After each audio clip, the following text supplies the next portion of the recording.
let me say something that will piss or make people a little bit uncomfortable. Your standards aren't low because you're stupid. Your standards are low because you're scared.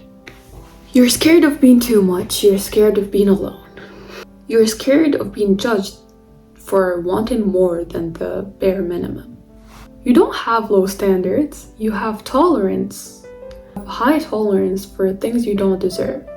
Here's what most people don't admit. You don't accept less because it feels good. You accept less because at some point in your life, you were convinced that less is all you were going to get. Psychology calls this self-worth conditioning. Every time someone ignored your words, every time you overgave, every time you weren't chosen, your brain learned to stop expecting anything. And low standards are really just expectations that got tired. This is why you stay friends with people who drain you. This is why you entertain people who don't choose you. This is why you forgive things that broke you. Because somewhere inside, you believe that if you set a real standard, no one will actually meet them. You're not scared of raising your standards. You're scared of watching people fall out of your life when you do raise them. But here's the truth. Your life doesn't get better when you lower your standards. It just gets quieter. And loneliness isn't peace.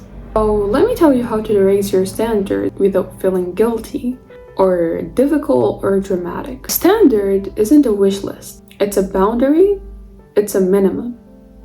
So write down the behaviors that you will no longer accept from friends, from your partner, from your family. If it drains you, you do not allow it.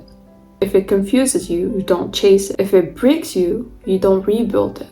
High standards sounds harsh only to people who benefited from the lack of them. Once you stop over-explaining, you'll see how fast fake relationships crumble. Every time you feel guilty for saying no, remind yourself, I'm not hurting anyone, I'm choosing myself. Growth is just your old self fighting your new self. This is the part that no one talks about. When you raise your standards, your life gets empty, but it gets better.